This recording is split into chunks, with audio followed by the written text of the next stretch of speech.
সাতাশ লক্ষ ভোটাধিকারের যে ডিলিট হয়ে আছে, ট্রাইব্যুনালে যাদের ভাগ্য জ্বলছে কথাই বলছে, আমরা চাই দ্রুততার সাথে নিষ্পত্তি হয়ে এদের নামগুলো আপলোড।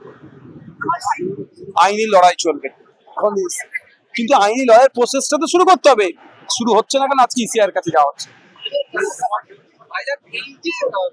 সরকার আসার সঙ্গে সঙ্গে ভাঙচুর যেভাবে বুলডোজার থেকে শুরু করে হকার হচ্ছে, সরকার তো সাধারণ মানুষকে খাবার বা চাকরি সেভাবে দিতে পারছে না বলে এতক্ষণ আমরা দেখেছি। দেখুন, আমরা হকার উচ্ছেদের বিষয়ে একটাই আমাদের অবস্থান, আগে তাদের বিকল্প কর্মসংস্থানের ব্যবস্থা করা হোক, তারপর উচ্ছেদ। আর বুলডোজার, প্রথম বুলডোজার চালিয়েছে কোথায়?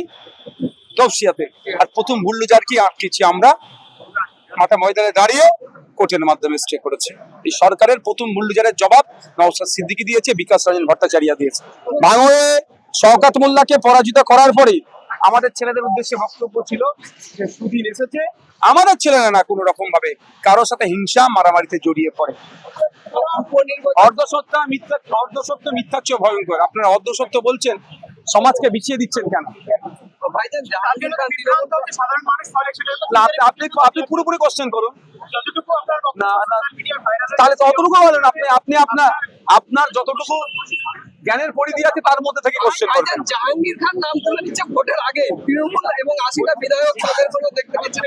আজকে বিধানসভার মধ্যে বাবা সাহেব আম্বেদকরের স্ট্যাচুর নিচে একটা প্রতিবাদ অবস্থান মিছিল করেছিল। সেখানে দেখলাম 80টা তৃণমূলের বিধায়ক থাকার পরও 30টা মনে হয় পার হয়নি। মানে বুঝতে পারছেন কি অবস্থা এই দলটা।